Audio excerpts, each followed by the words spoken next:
शुभ्रवस्त्रावृता या वीणावरदण्डमण्डितकरा या श्वेतपद्मासना या ब्रह्माच्युतशङ्करप्रभृतिभिर्देवैः सदा वन्दिता सा मां पातु सरस्वती भगवती निःशेषजा। हमारे प्राचार्य जी को जाता है, आपने प्रेरणा देकर के हम सबको उत्साहित किया और जहाँ कहीं कोई भी बाधा आई तभी ये नहीं महसूस होने दिया कि नहीं ये काम नहीं हो पाएगा, आप कीजिए सब हो जाएगा और सब हुआ। आपका स्नेह मिलता रहता है, सर उत्साह मिलता रहता है जिससे हम सभी को प्रेरणा। प्रोफेसर पुरुषोत्तम सिंह जी और वाराणसी की संस्कृत परंपरा के वाहक परम श्रद्धेय सनातन कवि आचार्य देवा प्रसाद द्विवेदी जी के कुल परंपरा के दीपक प्रोफेसर सदाशिव द्विवेदी जी यहाँ उपस्थित हमारे बहुत प्रिय अनुज तथा निरंतर संस्कृत के लिए कार्य करते रहने वाले डॉक्टर प्रभात कुमार सिंह जी हैं, क्योंकि प्रत्येक व्यक्ति का बौद्धिक स्तर, प्रत्येक व्यक्ति की रुचि, प्रत्येक व्यक्ति के संसाधन, प्रत्येक व्यक्ति की पृष्ठभूमि, प्रत्येक व्यक्ति का परिवेश, उसका पारिवारिक और सामाजिक स्तर एक नहीं होता, लेकिन फिर भी सम्मानपूर्वक जीवन की इच्छा सबको होती है। क्या एक नाई जो बाल काटता है, एक चर्मकार जो ईमानदारी से और बड़ी कुशलता से पैरों में पहनने के लिए जूता चप्पल बनाता है, वह भी एक सम्मानजनक व्यवसाय है, वह भी एक विद्या है।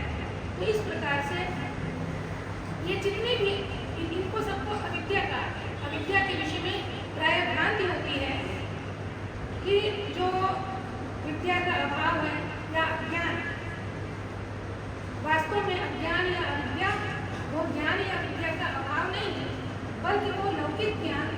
ये अभी पंडित बने बैठे हैं, इनको क्या बताना है, इनको मैं बता भी नहीं रही हूँ, क्योंकि ये तो स्वयं सर्वज्ञ सब जानते हैं।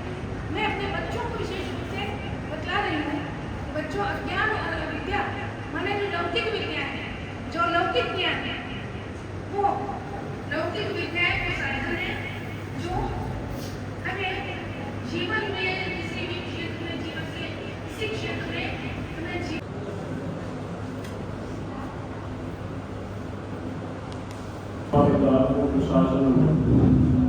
अष्टसिद्धिदायकं कपालं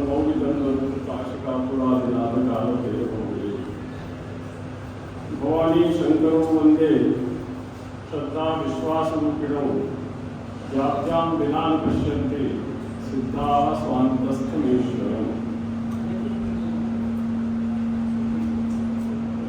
प्रवेशस्य शिरस्थामैतदीं कलां प्रसूय स्मरपीयूषे लालाटेग्नौ जुहोत्या।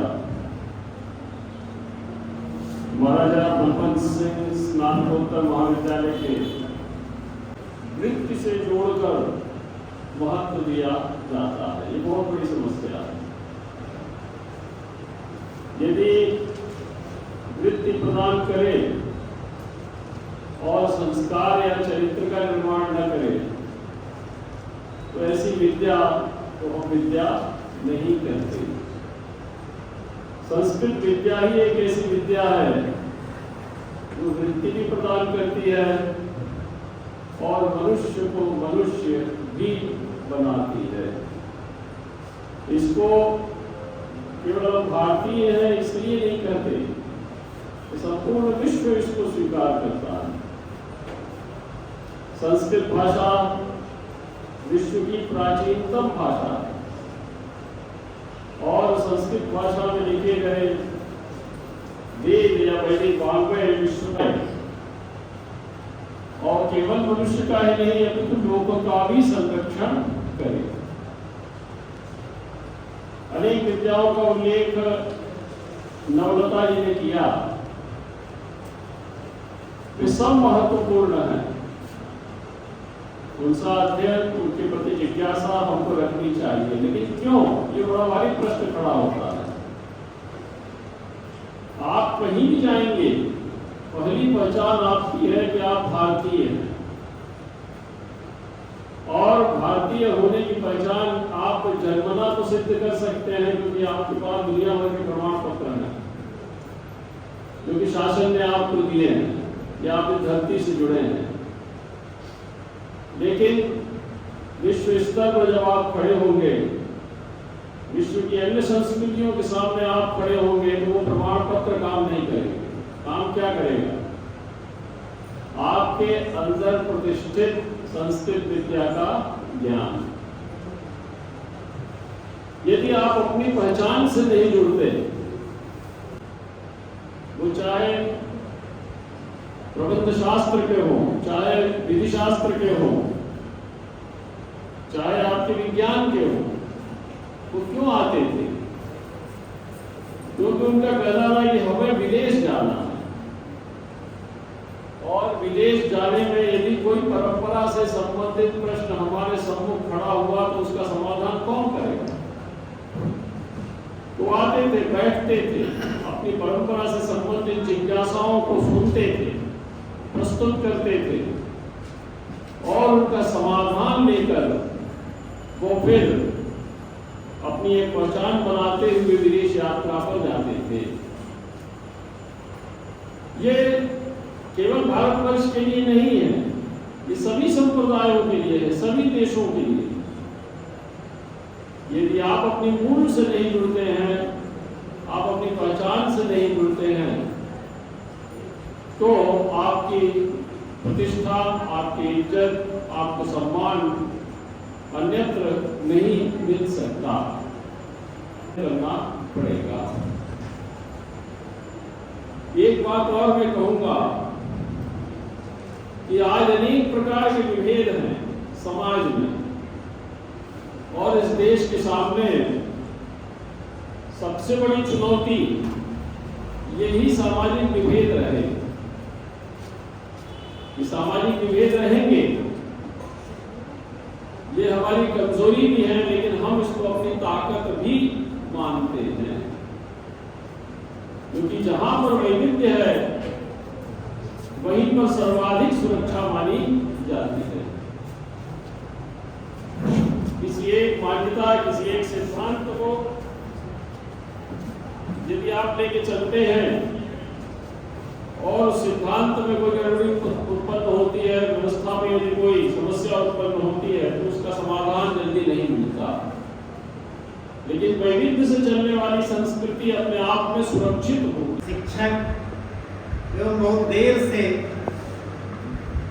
ध्यानपूर्वक या व्यवस्था में बैठे हुए संस्कृत का अध्ययन कर रहे छात्र एवं छात्राओं,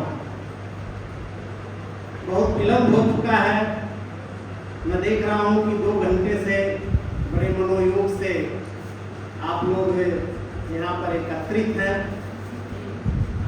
ये मेरे लिए और इस महाविद्यालय के लिए, दोनों के लिए परम सौभाग्य का अवसर है कि इस महाविद्यालय के प्राचार्य ने संस्कृत विभाग के शिक्षक और शिक्षिकाओं के सहयोग से एक नवाचार प्रारंभ किया है।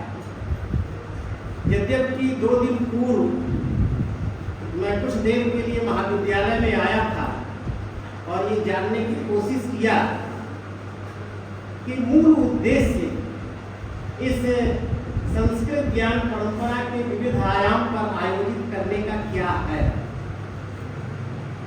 मैं संस्कृत ज्ञान परंपरा के विद्वान शिक्षकों के सम्मुख कुछ और जिक्र कहने का सारा साहस तो नहीं कर सकता हूँ, लेकिन संस्कृत का छात्र होने के नाते मेरा भी एक धर्म बनता है कि यदि उस विषय के समक्ष वर्तमान परिस्थिति में कुछ चुनौतियां उत्पन्न हुई हैं, तो उस चुनौतियों का समाधान कैसे किया जाए, इस बदलते परिवेश में उन चुनौतियों के लिए किस प्रकार से हम प्रस्तुत हो सके, ये जानकारी लेने की कोशिश किया है। और कल तक इस द्वंद्व में फंसा रहा कि यह महाविद्यालय जो ये कार्यक्रम आयोजित कर रहा है उसमें मुझे चलना चाहिए या नहीं चलना चाहिए।